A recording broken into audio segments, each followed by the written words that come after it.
They called him the preacher, not because he saved souls, but because he quoted scripture while tracking down killers across 3 territories.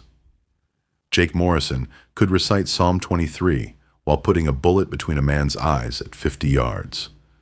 What the bounty posters didn't say was that he was coming home to Silverbrook, Colorado, for the first time in 5 years, coming home to prove his innocence to the only woman who ever believed in him, the woman who was now married to the sheriff. On Christmas Eve, 1885, when the snow fell thick as regret and the church bells rang hollow across the frozen frontier, Jake Morrison stepped into that candlelit sanctuary. His pale blue eyes found her in the 3rd pew, Clara McConnell, beautiful as ever in her burgundy velvet dress, her wedding ring catching the light like a golden chain. She looked up. She saw him. And in that moment, everything they'd both tried to bury came rushing back like a dam bursting in spring. What happens when the past refuses to stay buried? Let me know in the comments where you're watching from, and don't forget to hit that like button. Everyone in Silverbrook said Henry and Clara McConnell had the perfect marriage. That's what they said at the Mercantile, at the saloon, at the Sunday social after church. Sheriff Henry McConnell, 45 years old, silver-haired, respected. A man who'd brought law and order to their growing railroad town. His wife Clara, 28, educated back east, the daughter of the late banker Samuel Hayes, who'd left behind more debts than dollars. Henry had paid those debts, all of them. The day after their wedding, Clara taught the children of Silverbrook their letters and numbers in the one-room schoolhouse. She organized the ladies' auxiliary, visited the sick, kept a perfect home with lace curtains and fresh flowers on every table. Her husband provided well. A 2-story house on Main Street, store-bought dresses, even books shipped from Denver. But if you looked close enough, really close, you might notice how Clara's smile never quite reached her eyes, how she'd stand on the front porch in the evenings, watching the westbound train disappear into the distance, how her husband would take her elbow, gentle but firm, whenever another man spoke to her, for too long. A woman's place is in her home, not in her dreams, Henry would say, and Clara would nod like the dutiful wife she'd learned to be. The thing about cages, even golden ones, is that the bird inside never forgets how to fly. Henry meant well. He truly did. He'd lost his first wife to consumption back in Texas, watched her waste away while he was out chasing rustlers and road agents. When he met Clara, young, alone, desperate to save her father's reputation, he saw a chance to protect someone, to keep someone safe. He just never asked if she wanted to be kept. 3 days before Christmas, Henry announced he'd be riding to Denver on territorial business. Important meetings with the federal marshal. He'd be gone until after New Year's. "You'll be fine here," he told Clara, kissing her forehead like a father might kiss a child. "Mrs. Patterson next door. We'll check on you." Clara nodded, smiled, waved goodbye from the porch as his buggy disappeared down the snowy street. She had no idea that 500 miles away, a man she'd once loved was reading a telegram that would change everything. No idea that Jake Morrison had finally found the evidence to clear his name. No idea that he was already on his way home. The Christmas Eve service was standing room only. Families packed tight in the wooden pews, children fidgeting in their Sunday best, men removing their hats as Reverend Morrison, Jake's father, took the pulpit. Clara sat in her usual spot, 3rd row from the front. The burgundy velvet dress Henry had bought her felt too tight suddenly, the church too warm. She fanned herself with the hymnal, tried to focus on the sermon about redemption and second chances. That's when she saw him, a shadow in the back corner, half hidden by the coat racks and winter cloaks. Tall, broad-shouldered, a black hat pulled low, but not low enough to hide those eyes. Those impossible pale blue eyes that had haunted her dreams for 5 long years. Her breath caught. The hymnal slipped from her fingers. Jake Morrison. Alive. Here. He looked different. Harder. Leaner. With lines around his eyes that hadn't been there before.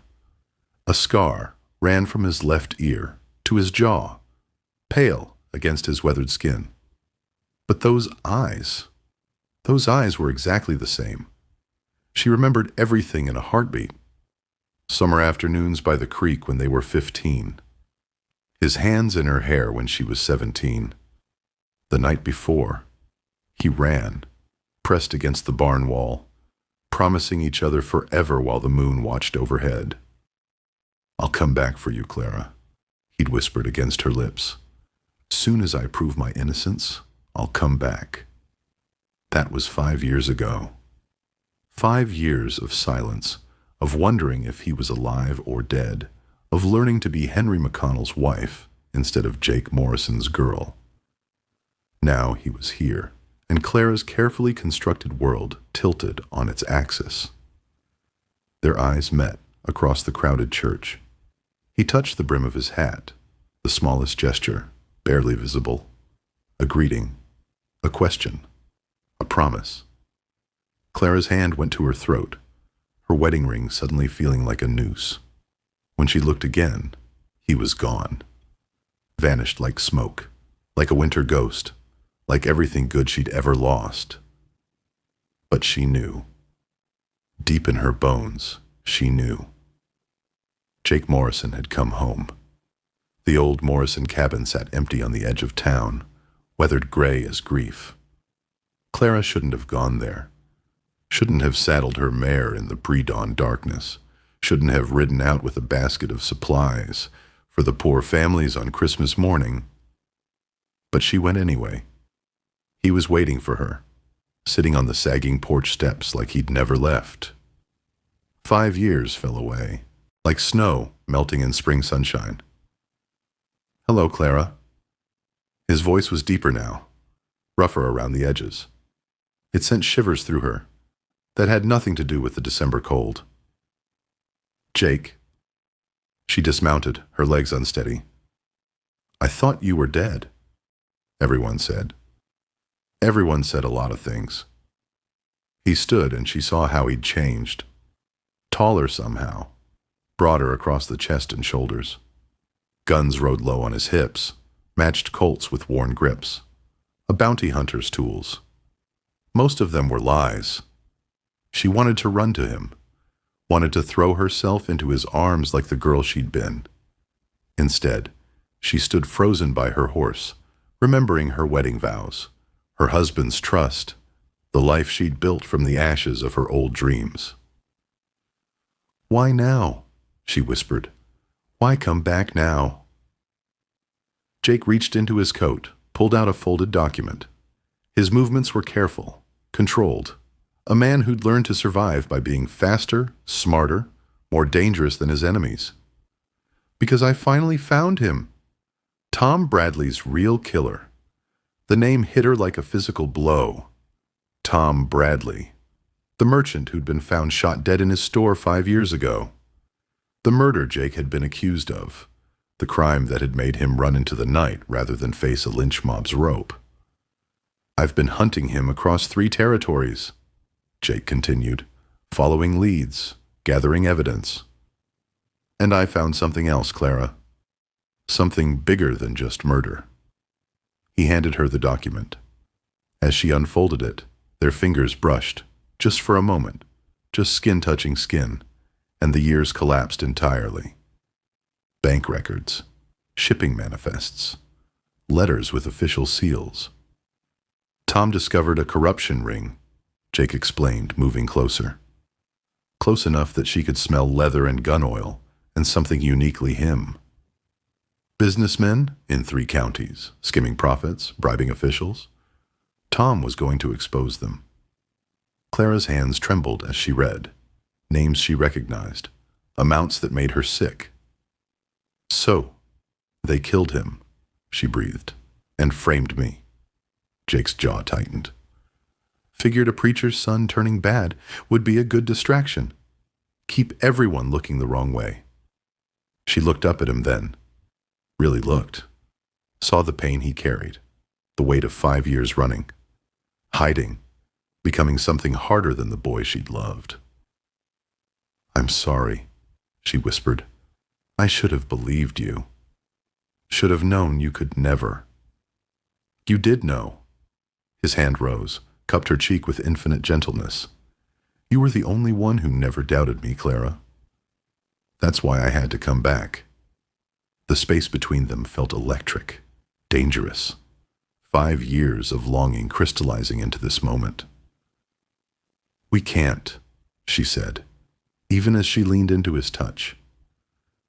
"I know," but he didn't pull away. 3 days later, Henry was still in Denver. The house on Main Street felt like a tomb, all silence and shadows and memories Clara couldn't shake. She kept thinking about Jake's evidence, about the names on those documents. Some of them were familiar. Too familiar. That evening, she made her decision. Henry kept his official papers in a locked drawer of his desk. Important territorial business, he called it. Nothing that concerned his wife. Tonight, it concerned her very much. The key was in his bedroom, hidden behind a loose board he thought she didn't know about. Clara had discovered it years ago while cleaning, filed the information away with all the other small rebellions she never acted upon. Until now. The desk drawer opened with a whisper of metal on wood. Inside, correspondence, territorial reports, and a thick folder marked Bradley Investigation closed. Her hands shook as she opened it. Henry's notes, witness statements, evidence reports. And there, paper-clipped to the back, a list of suspects he'd been ordered not to pursue. The same names from Jake's document. "Looking for something?" Clara spun, her heart hammering. Jake stood in the doorway, snowflakes melting on his black coat. "How did you?" she gasped. Back door was unlocked. He stepped inside, closed the door behind him. "Dangerous, Clara. Anyone could walk in. Like you just did?" A ghost of a smile touched his lips. "I'm not anyone." He moved closer, and Clara became acutely aware of how alone they were, how the firelight played across his face, casting shadows that made him look like the dangerous man he'd become, how her nightgown suddenly felt too thin, too revealing. "Find anything interesting?" he asked, nodding toward the desk. "Henry, he investigated, but someone told him to stop." Clara's voice was barely a whisper. "He's not involved, Jake. He's innocent." Relief flooded Jake's features. "Thank God. I was afraid. I couldn't bear it if you'd married." "A corrupt man?" Clara finished. "No. Henry has his faults, but dishonesty isn't one of them." Jake reached past her for the folder, his body brushing hers. The scent of him, soap and leather and winter air, made her dizzy. His arm caged her against the desk, and suddenly Clara couldn't breathe. "You should go," she whispered. "If Henry comes back, he won't. Not tonight." Jake's free hand rose to her hair, fingers tangling in the dark waves she'd let down for bed. "Clara." She turned to face him, and the movement brought her flush against his chest. His heart was beating as fast as hers. "This is madness," she breathed. "Maybe." His thumb traced her cheekbone, her jaw, the curve of her lower lip. "But I've been going mad without you." Time stopped. 5 years of separation, of wondering, of dreaming about impossible things, crystallized into this moment. Clara pressed between Jake's hard body and her husband's desk, his thumb tracing patterns of fire across her skin. "Jake," she whispered, but it wasn't a protest. His other hand settled on her waist, fingers spanning the curves hidden beneath white cotton. She could feel the calluses on his palms, the strength that came from years of survival, of becoming something harder than the gentle boy she'd known. "Tell me to stop," he said against her ear, his voice rough with need. "Tell me to walk away, and I will." But Clara couldn't speak, could barely breathe. The firelight danced across his face, and she saw both the man he'd become and the boy she'd loved. Saw 5 years of loneliness in his pale eyes, 5 years of running and hiding and dreaming about coming home. Her hands rose of their own accord, flattening against his chest. The cotton of his shirt was warm, and beneath it she could feel the steady hammer of his heart. A scar ridged the skin above his collarbone, new since she'd known him. Evidence of the hard life he'd lived. "You're hurt," she whispered, fingers tracing the raised flesh. "Healed now." His hand tightened on her waist, pulling her closer. "Everything heals, given time." Their faces were inches apart. Clara could see the gold flecks in his blue eyes, could feel his breath warm against her lips. One movement, one small surrender. And, "I'm married," she said, the words torn from somewhere deep inside. "I know." His forehead touched hers, and she felt him tremble. "God help me, Clara." "I know." But knowing and caring were different things. They'd always been different things where Jake Morrison was concerned. Her hand slid up his chest, over his shoulders, threading into the dark hair at the nape of his neck. He groaned, a sound of pure need that shot straight through her. 5 years, he whispered. 5 years I've thought about this. Jake. But his name on her lips sounded like a prayer, like a plea. His mouth was a breath away from hers, when the sound cut through the night like a blade. Horses. Multiple riders coming fast down Main Street. They broke apart as if burned, Clara's hand flying to her throat. Through the lace curtains she could see torchlight flickering, shadows moving past the window.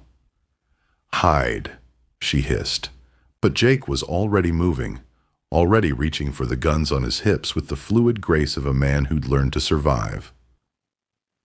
"Sheriff's posse," he said grimly, peering through the curtains. "Someone must have seen me come in." Panic clawed at Clara's throat. "The cellar. There's a root cellar behind the kitchen. They won't think to look." But Jake was shaking his head. "If they search and find me, it's worse for you. I won't have your reputation destroyed because of me." The horses were closer now. She could hear voices, men calling to each other. Boots on the porch steps. "Clara McConnell." The voice was rough, unfamiliar. "Open up!" Territorial marshal's orders. Jake's hands framed her face, his eyes intense. "Whatever happens, whatever they say, you don't know me. You never saw me. Promise me." "I can't." "Promise me." His voice was fierce, desperate. "I won't have you pay for my sins, Clara." "Not again." The pounding on the door grew louder. Any moment now they'd break it down. "I promise," she whispered. Jake kissed her forehead, quick, gentle, goodbye, and then he was gone, slipping out the back door into the winter night. "Mrs. McConnell, we're sorry to disturb you." Deputy Marshal Frank Coleman stood on her doorstep, hat in hand, but eyes hard as granite. Behind him, 6 armed men waited in the snow. "We're looking for a fugitive. Jake Morrison. You might remember him from before your marriage." Clara clutched her robe tighter, praying her voice wouldn't shake. "Jake Morrison? But isn't he dead?" "Very much alive, ma'am." "And very dangerous." Coleman's gaze swept past her into the house. "Mind if we take a look around?" Got reports of a man matching his description in the area. She had no choice. "Of course. Though I don't understand why you'd think he'd come here." But she did understand. Everyone knew she and Jake had been sweethearts once. before she married Henry. The whole town had whispered about it for months after their wedding. The men spread through her house like wolves, overturning furniture, checking closets, searching every room. Clara followed, heart hammering, waiting for the shout that would mean discovery. It never came. Fresh coffee, one of the deputies noted, lifting the pot from the stove. I couldn't sleep, Clara said quickly. Made some to help settle my nerves. Coleman studied her face in the lamplight. You seem mighty nervous for a woman with nothing to hide. 6 armed men in my home at midnight tend to have that effect, Clara replied with more courage than she felt. The marshal smiled, a cold expression that didn't reach his eyes. Jake Morrison's wanted for murder, Mrs. McConnell. Murder and conspiracy. Any woman who helped him would be considered an accessory. That's a hanging offense. The threat was clear. Clara lifted her chin, channeling every lesson in deportment her finishing school teachers had drilled into her. Then it's fortunate I haven't seen him, isn't it? They left 20 minutes later, but not before Coleman posted 2 men to watch the house. For your protection, he said, tipping his hat. Clara waited until their torches disappeared down the street before collapsing into a chair, her whole body shaking. Jake was out there somewhere, in the freezing night, hunted like an animal. Because of evidence he'd found. Evidence that proved his innocence but threatened powerful men. She thought about the names in Henry's file. Men with money, influence, connections. Men who could order a marshal to hunt down an inconvenient truth. Men who would kill to keep their secrets buried. And Jake was going to face them alone, with nothing but his guns and 5 years of bitter experience. Unless she helped him. The thought terrified her. But as Clara sat in her perfect parlor, in her perfect house, wearing the perfect life her husband had bought and paid for, she realized something. She was tired of being perfect. The next morning dawned crystal clear and bitter cold. Clara dressed carefully, her best blue wool dress, the one that brought out her eyes. If she was going to commit social suicide, she might as well look respectable doing it. The abandoned Morrison place sat at the edge of town, half hidden by pine trees and memories. The deputies watching her house had followed at a distance, but she'd expected that.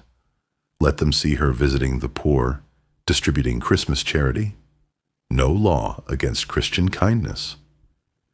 She found Jake in the old barn, tending to a black stallion that looked as dangerous as its rider.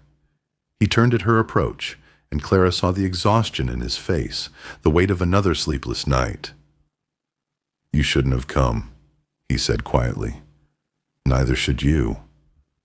She set down her basket, pulled out the items she'd hidden beneath the bread and preserves. But here we are. Clean clothes, medical supplies, and most importantly, copies of Henry's files, everything she'd been able to transcribe before the marshal's visit. Jake stared at the papers, something shifting in his expression. Clara, this is enough evidence to bring down half the territorial government. If they knew you had this, they'd hang me. She said it matter-of-factly, as if discussing the weather. Yes, I'm aware. He crossed to her in 3 long strides, caught her hands in his. Then why? Why risk everything? Clara looked up at him, this man who'd shaped her heart before she'd known what hearts were for, saw the boy she loved and the dangerous stranger he'd become, and realized they were both the same person. Because 5 years ago, I was 19 and scared, and I let them drive you away without fighting for you, without fighting for us. Her voice grew stronger with each word. I won't make that mistake again. Something blazed in Jake's eyes then. Hope, maybe, or something fiercer. His hands tightened on hers. Clara. He started, but she shook her head. There's more. I sent a telegram to Denver this morning, to the territorial capital. The real marshal, not Coleman's corrupt friends. They'll be here by New Year's Day. Jake's face went white. You don't understand. These men, they won't hesitate to kill you. Kill anyone who threatens them. Then we'd better make sure they don't get the chance. Clara pulled free, began pacing the small space. Her mind was working furiously. Years of keeping Henry's household running smoothly, finally put to better use. There's going to be a town meeting tomorrow night. New Year's Eve celebration at the church. Everyone will be there. Clara, what are you thinking? She turned to face him, and Jake saw steel in her eyes he'd never noticed before. The banker's daughter had inherited more than just debts from her father. I'm thinking it's time Silverbrook heard the truth. All of it. She moved closer, close enough to see the pulse beating at the base of his throat. But I'm going to need your help. And Jake? What? This time, we're not running. The Silverbrook Community Church had never held so many people. New Year's Eve, 1885, and it seemed like every man, woman, and child in the territory had come to celebrate the year's end. Lanterns hung from the rafters, casting warm light over families gathered in their finest clothes. Clara sat in the front row, hands folded in her lap, like the perfect sheriff's wife she'd always appeared to be. But her heart was racing, and she kept glancing toward the side door where Jake would enter. If he came, if he hadn't decided this plan was too dangerous, too insane, if he trusted her enough to bet everything on one final gamble. Reverend Morrison took the pulpit, Jake's father, though he didn't know his son was about to walk back into his life. The old preacher's voice carried clearly through the packed sanctuary. Friends, we gather tonight to mark the passing of 1 year and the hope of another. But sometimes, before we can move forward, we must first address the sins of the past. That was Clara's cue. She stood, her blue dress rustling in the sudden silence. Reverend Morrison is right, she said, her voice carrying clearly through the church. There are sins that need addressing, lies that need correcting. Murmurs rippled through the crowd. Mrs. Patterson, Henry's neighbor, looked scandalized. Deputy Coleman, sitting near the back, straightened in his seat. Clara, Reverend Morrison began, but she was already walking toward the front, her chin high. 5 years ago, this town believed a lie. We believed that Jake Morrison murdered Tom Bradley in cold blood. We believed it because it was easier than asking hard questions, because it was safer than challenging powerful men. The side door opened. Jake stepped inside, and Clara heard the collective intake of breath from 300 people. He looked magnificent and terrifying in equal measure, tall, dark, dangerous, with his matched Colts riding low and his pale eyes scanning the crowd for threats. But Jake Morrison didn't kill anyone, Clara continued, her voice growing stronger. Tom Bradley died because he discovered corruption in our territorial government. He died because he was going to expose men who've been stealing from us for years. Deputy Coleman was on his feet now, his hand on his gun. Mrs. McConnell, you're overwrought. Sit down. I don't think so. Jake's voice cut through the tension like a blade. He stepped fully into the light, and Clara saw her husband's townspeople seeing him clearly for the first time in 5 years, seeing what he'd become. The lady has something to say. I think you should listen. Coleman's deputies were moving now, hands drifting toward their weapons. But Jake was faster.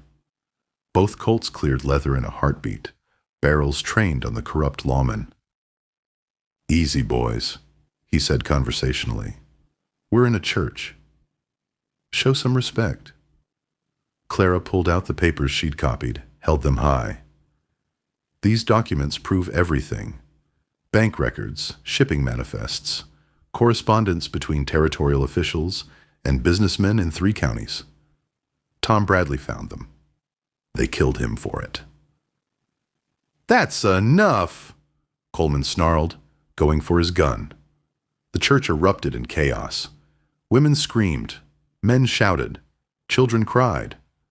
But through it all, Clara heard the distinctive crack of Jake's Colt, saw Coleman spin and fall, his weapon unfired. "Shoulder wound," Jake called out calmly. "He'll live to stand trial." The other deputies had their hands in the air, suddenly unwilling to test themselves against the man they'd spent 2 days hunting. "Now then," Jake continued, his gun still steady, "who wants to hear about how you've all been robbed blind for the past 3 years?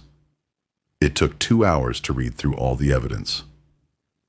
2 hours of names, dates, amounts that made the assembled townspeople gasp in outrage. Money stolen from their taxes, their railroad investments, their children's schooling. And at the end of it, when the last paper had been read and the last question answered, Reverend Morrison stood again.